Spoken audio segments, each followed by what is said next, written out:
It's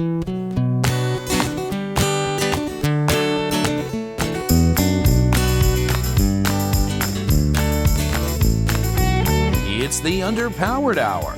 On this week's show, Ike and I are talking Convertible Defenders, Forklift Follies, Disney, AI, and Ike's all-new segment, From the Archive. And now, without further delay, here's the show.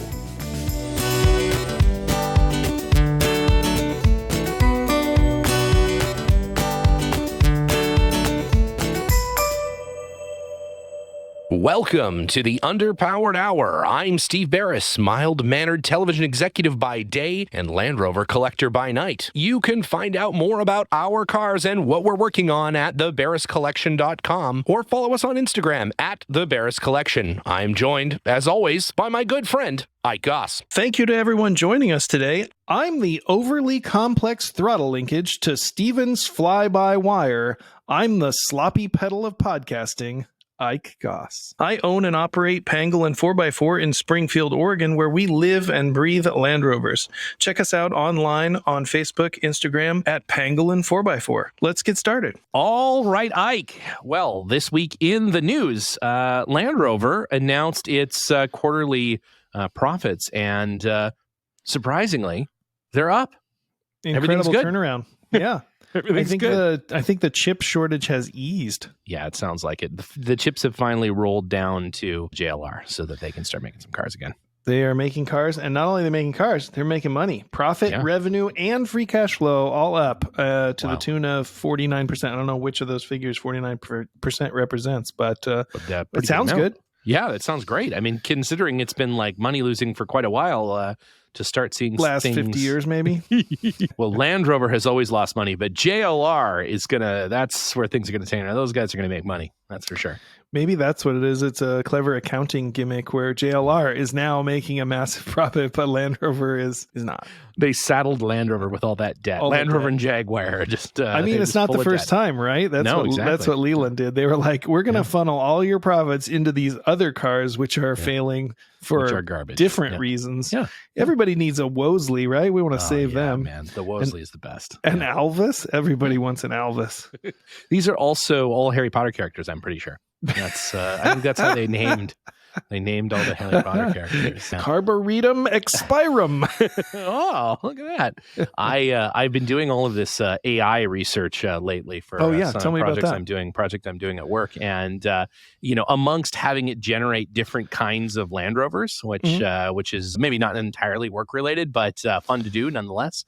It's pretty clever. It's pretty clever at how it can generate a brand new picture of a Land Rover that's not based on some other picture. It's just making it from whole cloth. Isn't it based on all the pictures? It's based on every picture of a Land Rover, basically. Yeah, it's like a composite, but not in that it's like photoshopping them together, in that it's like you're an artist, a really good artist, and I just need to describe to you how to draw it, and you can draw it. The problem is you don't speak English, or any language for that matter. You kind of only sort of understand what I'm saying, and sort of just keep coming up with stuff, and like, what about this? How about this? It's kind of like when you read the instructions for a product that you've bought that's manufactured in another part of the world, and the translation is like not great. Sort of right, but definitely a little off in some key areas. Yeah. Exactly. Now, this is really controversial, right? This AI it is. Art. This could put an end to your profession, right? In fact, that's part of the reason that I'm doing this little bit of a research project, because our question is around intellectual property as it relates to these generative AIs, and who owns that? Who owns the work that I prompted to get out of one of these AIs? Does the AI own it? Does the company that wrote that AI own it? Do I own it? Does it's a really interesting thing, but part of the great thing about the AI is the taking different movies and making different like trailers of them, like the Balenciaga version of Harry Potter, or the like gym rat version of Harry Potter, where like everybody's super like yoked. Those are fun. That's just good, clean fun. You sent me one, didn't you? It was like a pizza store. Yes. AI. Yeah. And it just makes commercial. A commercial. Yeah, about a pizza store that doesn't exist. Looked delicious. It did look delicious. It's sort of multi-layered, and the pepperonis are very small, and there was a lot of them, which it has that problem with teeth too. It makes tiny little teeth, too many tiny teeth. I don't It'll know. get better. It's weird. It'll get better. It'll get better. Yeah. But I feel like there's a lot of artists right now who are totally up in arms, absolutely anti-AI, et cetera, et cetera. Do you think there's room for AI? And I mean, it's happening. It's going to happen regardless. It's going to happen. I think the interesting thing is that any of the deep faking or the AI or any of this is only as good as the model that you give it, right? So it's only as good as the photography that it's seen, as the books that it's read, as the work that it's basing its work on. And so, I don't know, will you have the ability to say, make me a Nick Dimbleby version of this, vintage Land Rover speeding down a country lane? Maybe, but I don't know that it will ever do it at quite the level of sort of artistic mastery that a human being, especially somebody like Nick, who does this, for a lifelong living.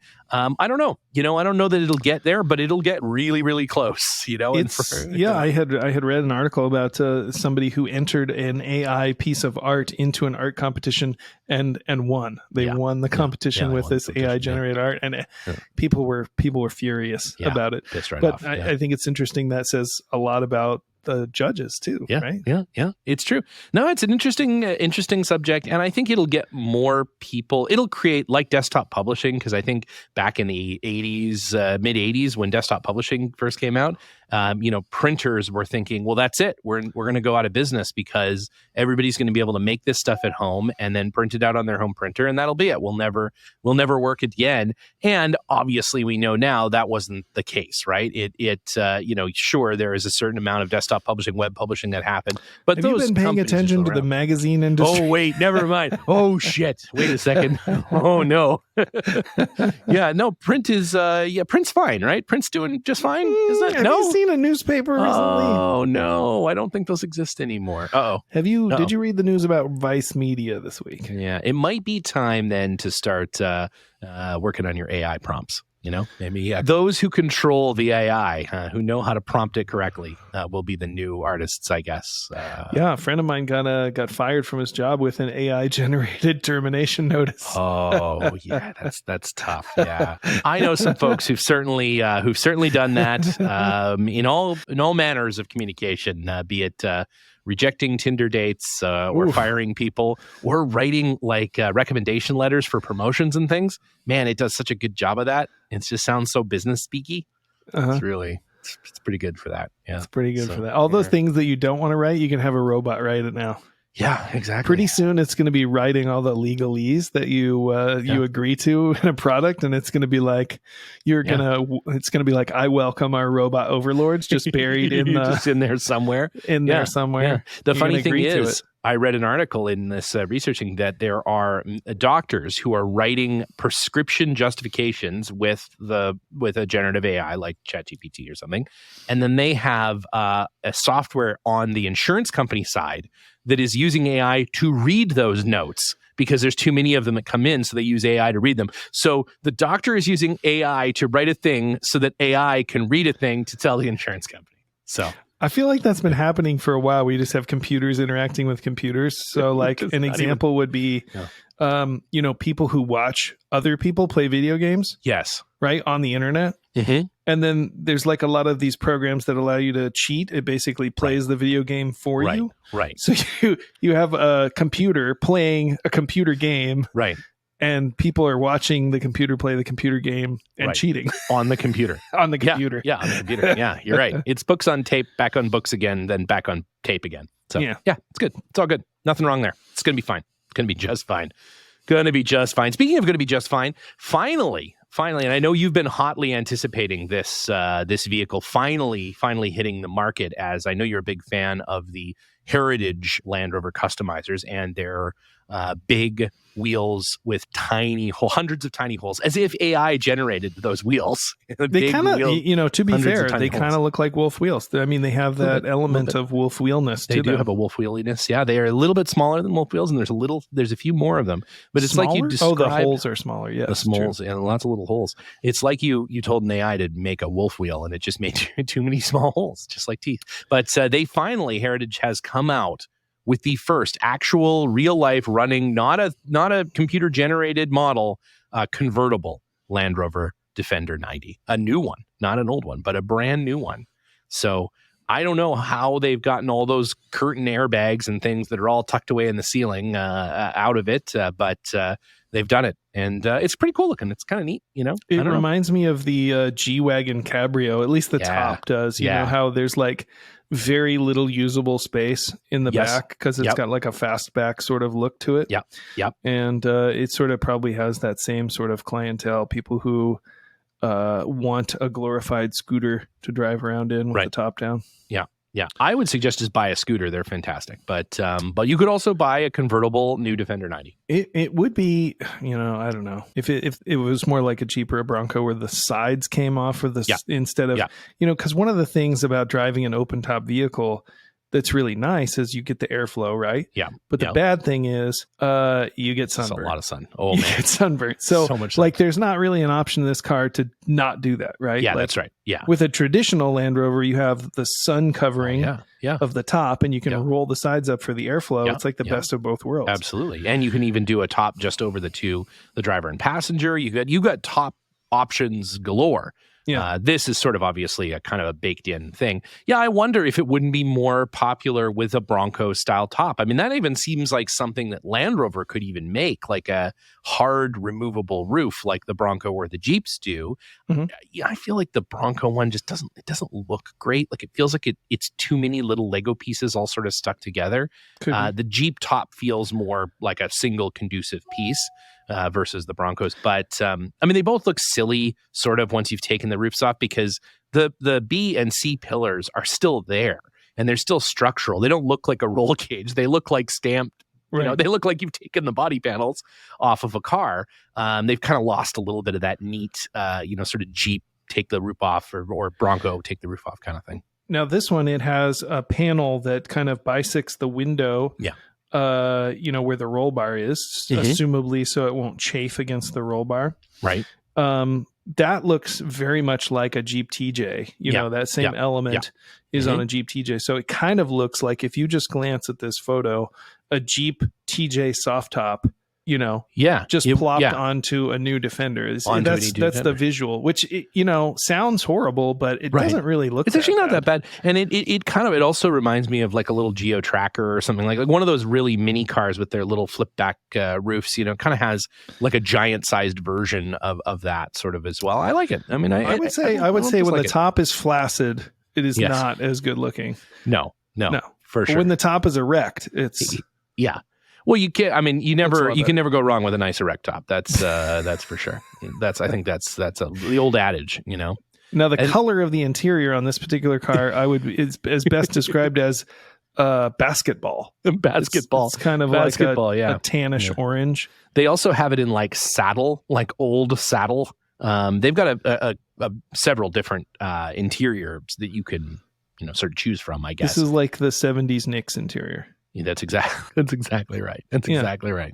Yeah, it's neat. It's interesting. It retains the full back row of seats, although I'm not sure how usable the kind of trunk space is, like the what used to be a rear door. But it's interesting. I don't know. I don't know how the unibody comes apart and goes back together in this. It's got a full, if you look at it, it's got a full roll cage built inside of whatever's left of the top of the car. So, I imagine that is almost entirely for safety so the car doesn't fall apart. But if you look at the Motor Authority article, there are a couple pictures of them converting the car to soft top. I don't know if you've seen that. That's cool. No, I didn't see that. I gotta look at that. He is using a corded Makita Sawzall to cut the roof off. No shit. Yeah, there you go. Well, you gotta have the corded one, Yeah. Cordless just doesn't have the oomph to take the roof off of a perfectly good car. Yeah, they're just sawing it with a Sawzall. It's pretty amazing. I mean, I guess it's probably, I assume, strong enough, I guess. They probably got some cappings or something to go over the jagged edges. Yeah, well, hopefully, right? Yeah, and it's supposed to retain all of the original function of the car.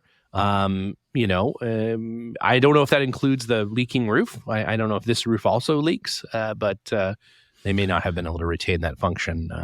But now, maybe. Historically, the soft top on a Land Rover has always been a little more weather tight than the hard top. Yeah, if you want to stop your Land Rover roof from leaking, put a soft top on it. That works much better. It helps. I wouldn't say it completely. No, it doesn't. Nothing. There is no such thing as a non-interior raining Land Rover. But But yeah, hopefully this solves the problem with the new Land Rover's roof leaking. So that would be nice. Go get yours today. Gonna have to convert the Trek over to a soft top, get the roof rack kind of on a cage frame thing. It's gonna be great. So speaking of transitions, tell us all about the departure of the widowmaker. Yeah, unfortunately, this last week we said goodbye to a very dear friend, someone who's been around the shop, something that's been around the shop here for a long time, and we all loved it. It almost killed every one of us and has damaged probably more Land Rovers than anything else maybe ever. We did have to say goodbye to the widowmaker. It sort of drove its last drive a number of weeks ago, and decided, you know what, it's time to start looking for someone who's willing to kind of rehab it and get her back going again. And put an ad out, sort of. I didn't even really put an ad out. I think I just reached out to a guy who was selling like a very inexpensive, simple sort of electric pallet lifter kind of forklift, and said, hey, would you be willing to trade for a forklift that is not in great shape? I don't know if you're interested in sort of fixing it up or whatever. And he said, yeah, well, let me come over and take a look. And came over and took a look. He said, listen, I don't know anything about forklifts. This looks good though. And I'm like, well, I don't know. It doesn't really start or anything. Kind of starts and kind of drives. He's like, it's no problem. It's no problem. There's no problem. We'll take it. It sounds like a good trade. So we'll go ahead and trade. So he proceeded then to find a friend that had a garbage disposal sort of business. Like they clean up job sites and had like a dumping trailer. To your shop. Yeah, exactly. That's right. Yeah. Yeah. They had like a dumping trailer. And so showed up with this other little push around forklift in the back of the dumping trailer, very easily, rolled it out of that, because that weighs what, maybe a couple thousand pounds. Okay. Then it came to loading the widowmaker. Yeah, tell us about this. So the widowmaker weighs, I don't know, maybe about 6,000, 7,000 pounds, give or take. It's a 3,000 pound lift forklift. It's usually about a little under double, so 5,500, 6,000 pounds. And it doesn't, we get there, we get back to the shop. Chris and I were out doing something, and didn't start. There, no force on earth could start that forklift. So, as you know, like a forklift doesn't really move unless you can start it. Like it's especially where it was in the corner, and so it's not going anywhere. So we thought, well, maybe it's out of gas. So Chris went and refilled the propane tank, and that kind of got it started. We first pulled it forward a little bit with Ted so that we could get it off of there. Which is funny because Ted's the only Land Rover I don't think it's run into. So it's nice to give it an opportunity to run into Ted. Thankfully, it didn't. But you could have picked any one of the other Land Rovers that it has run into, but instead we didn't. And so got a new propane tank, got it kind of started, like sort of. Like it definitely is. I think the head gasket is gone, and very low compression, very low power. But it could lift the forks up and stuff. We could kind of get it heading downhill. So it can still kill or maim. Oh, absolutely. I mean, it doesn't need to be running, I don't think, to do that. So we kind of parked it at the hill at the top of the shop, has a sloping driveway. And they parked the little dump truck thing at the bottom. And we, packed a bunch of wood and stuff in. And that was not going to be strong enough. They insisted that, no, it'll be fine. More than strong enough. I said, there's absolutely no way it's going to be strong enough. And so, we got out the Linus ramps from the ill-fated getting Linus's car out of the back of the U-Haul. Which, a reminder to our viewers, collapsed under a 2,000-pound car. Yeah, that's exactly right. So we got those out, put those under there, put the wood on top of it, put some 2x4s and stuff under there, and kind of got the forklift running enough to sort of lurch it towards the little thing, get it going down the hill. And we got about halfway up the little hill of wood before it just crushed into the wood. And it was now sort of like a perfect forklift cutout in this wood ramp. It had just fallen through. And we could get it started enough. They're super heavy. Yeah, super heavy. Yeah, we could get it started enough to kind of lift itself up just a tiny bit to kind of like sort of help it along, but there was no way to get it in. So just at that moment, thank God, Liza showed up from a women's off-road course to the folks down here in Southern California at the Rover Club. She was doing like a women's off-road day. And so she showed up with the Defender, and we decided we would winch it into this little trailer. So we set up a shiv inside the truck or inside the little dumper, and a shiv like that you would stab someone with, or a sheave? like a sheave, a pulley, and we pulled, got that all tight, got that all set up. It's going great. And so all the time, Liza's saying this is the stupidest thing that anybody has ever. And so we did manage to, with the assistance of the Defender, kind of pull it in there, crushing this wooden deck as we went until we got about a third of the way in, and then we started actually lifting the little trailer dump truck thing up off the ground. And so now the thing is at like about maybe 45-degree angle. So we're driving up a pretty good slope, with winching up a good slope with this little forklift, and just as we sort of got it winched up enough, as I think everything was probably starting to break and collapse, we kind of got the trailer pushed over, and it kind of flopped over and got it into the trailer, and dropped the forks on the front of the trailer, and it was in there, and I've never seen it since. It was, those people are dead. Yeah, those people are all dead. So they did then the next day. I saw it listed on Facebook Marketplace for $3,500. So I'll be damned. You should have bought it back. It's listed as sold now. So should offer to trade them for a package mover, whatever you buy. I feel like it's that like at the beginning of a lot of horror movies where they're like they're in a boat and like a creepy doll floats along the water, and they're like, I'm going to take this doll home. This is good. Why would somebody just leave this doll? It's a curse. Yeah, exactly. Yeah. You've gotten a curse from an old woman in a market stall, and you turn around, she's gone. It's a long story, but I bought that forklift, from a gypsy road market, and it's been a curse ever since. So finally the curse is lifted, and it will live to kill again. Though there's no question that forklift is now out there. It could be anywhere. It's just ready to murder. It probably put that ad on Facebook. So that because it already killed those people. Now it's moving on. It's moving on to its next victim. And so speaking of new victims, we have a new segment.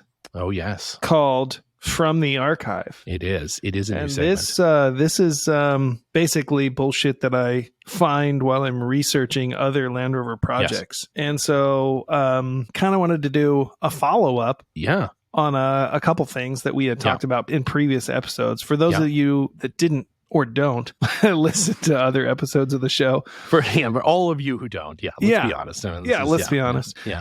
We had discussed the construction of the Disney theme park in Orlando, Florida. That's right, in Orlando, which is episode. some contention these days down there at the old Disney. And that's the Reedy Creek development or something like that district. And so that's been in the news a lot because there's this battle between the conservative governor of Florida, Ron DeSantis, and the Disney Corporation, who got some sort of sweetheart deal of self-governance back in the 60s when this park was developed. Now, part of that and how it's Land Rover related was Land Rovers were used in the construction of the park to, traverse these swampy, boggy areas and the construction sites that they were putting up. And they used a lot of Land Rovers.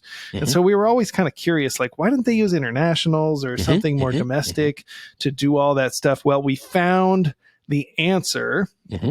And the answer is State Senator Arlo Bronson, who was, he's kind of famous because he sold a lot of the property to Disney to develop the parks. But he himself had a Land Rover and was friends with the Hood Tractor Company. Okay. And so I think there's probably some sort of, back scratching going on here, if you know what I mean. And Arlo arranged for several Land Rovers to be bought or supplied for the construction of the park through the Hood Tractor Company.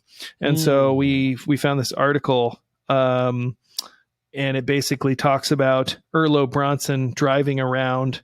I'll read an excerpt.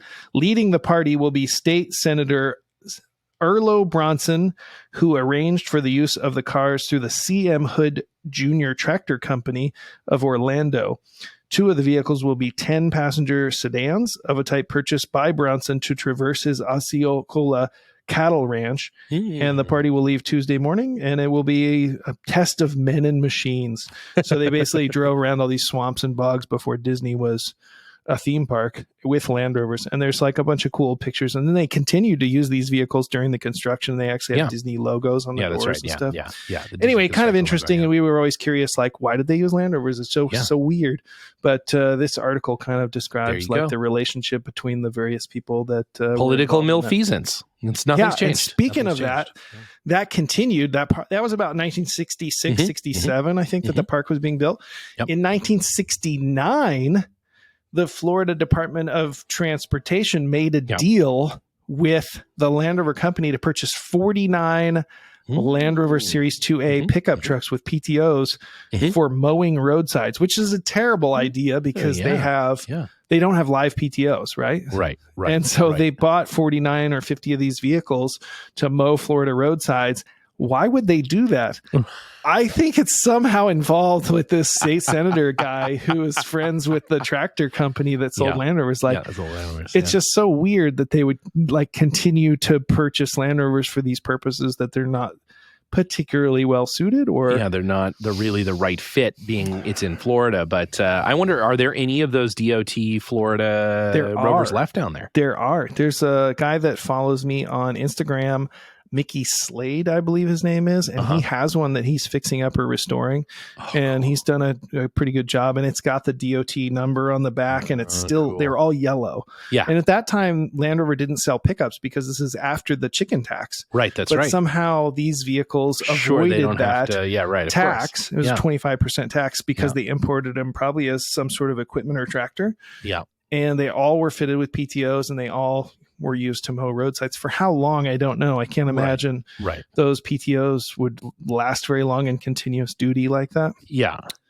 I mean, we're not talking about like mowing your field every once in a while. We're talking about mowing roadsides like an industrial scale for jungle swamp. Florida roadsides are nothing to joke about. You know, they're full of gators. You run over one gator with a mower. That's it. It's done. That's it. Anyway, it was kind of interesting to see that those pieces connected, and so that turned up in some of our research. But another thing that turned up was the use of a Land Rover for an expedition to South America by the Department of Biology for the University of Florida.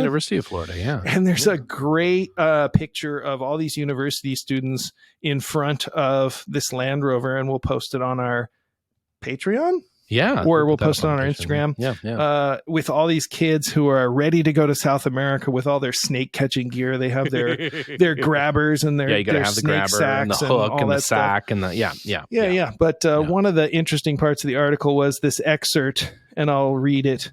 And it says, the most important piece of equipment on the vehicle is a snake bite apparatus which attaches to the manifold of the Land Rover, employing suction to remove the venom. We got to get some of those. I think everybody needs that. You know, to have that. So I wonder how they're like, we got to have that thing. I wonder how that's such a crucial piece of equipment. I think that probably transpired from a conversation they were having where like one dude's like, okay, we're going to catch all these poison snakes. What happens if one of us gets bit? And the other guy was like, well, I'll tell you what, I'm not sucking the poison out. And they were like, all right, well, we got to get an apparatus attached to the Land Rover.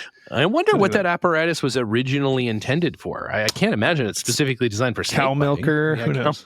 That would work, that would work. Yeah. Well, there you go. That's just, I don't know if that's in one of those old timey Land Rover informational videos, like the, you hook up the PTO winch, you hook up and now here's the snake venom removing sucker. It is the world's most versatile vehicle. So I just, I think that was an interesting piece of kit that was fitted to a period Land Rover. Let there be no doubt that is one of the most, let's see your Jeep suck venom out of your snake bite. Yeah, no kidding. There's no factory option for that, for sure. Well, there was not a picture of this apparatus in the article, but darn it.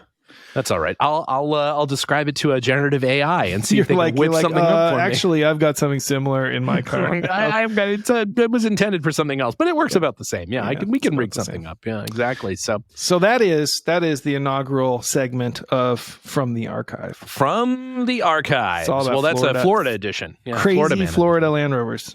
Political malfeasance. Yeah. Venom, snake suckers, and overdriven PTOs. It's everything you need from Florida. There you go. Well, there you go. That's very cool. I've said this many times, I would love a Disney construction department Land Rover. That would be pretty awesome. I mean, they're around. I'm sure they're still down there somewhere.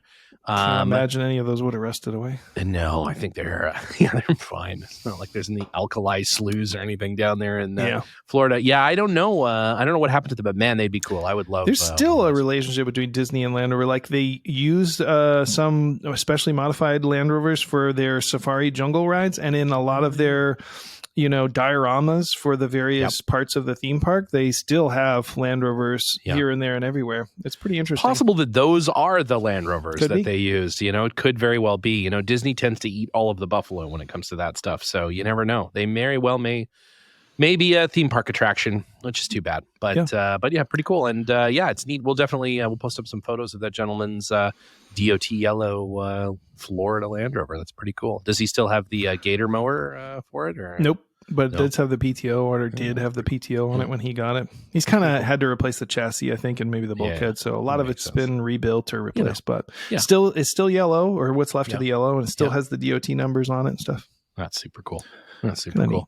All right, well, definitely we'll put some of those photos on the old Instagram, but we'll definitely put the balance of them, the full collection of the From the Archive, up there on the Patreon. So if you haven't yet checked out the Underpowered Hour Patreon, let me tell you, there's all kinds of secret stuff up there. There's a whole selection of photos from different stories that we've talked about. There's pictures of my whole collection of Land Rovers, as well as a bunch of specialty Ike ones. There's some Australian photos up there that are very compromising. They have to be behind the it's a members only. Yeah, it's a members only situation. Let me tell you, there is some things in there that truly should never be seen by the public. So if you haven't yet, head on over there. And it never hurts here before we all head up to Greek Peak in I think it's 58 days or something like that, to go ahead and get some Underpowered Hour merchandise. I think it's closer than 59 days. This is May. That's June, right? Yeah, it could be. Yeah. Oh, yeah. It's even quicker than that. I'm sorry. I'm going to be in Scotland in 59 days. It's like 30 days. It's like super quick. It's very soon. Ooh, it's very soon. Yeah. Basically we'll talk more. It's 30 days. It's 30 days. We'll talk more about Scotland next time. We're reaching out to any listeners that may be interested in helping us out in the Edinburgh area. It would be nice to talk to you. Slide into our DMs, as we've got a little project going on up there while we're in Scotland that it would be great to have some folks involved in. And we're also going to be posting Liza and I's pub driving schedule. So if you're near a pub that we're going to land at one night, please do come by and say hello. We'd love to see you. Lots of folks have invited us for a pint, and so we're going to try to take as many people up on that as we can. So you'll see the white Defender with Underpowered Hour big logos on the doors. It'll be very hard to miss us. Or you'll see the person that just stole that and is now driving it to the port somewhere. If you could follow that guy and just let me know, that'd be great too. So with that, it's been a slice. Unfortunately, too much venom extracting machinery conversation this week. So we've run out of time for Ike's review of Nando's, but we will try to fit that in a future episode. And until then, Ike, it has been a slice, and we'll talk to you next week. All right, Steve, see you on the trail.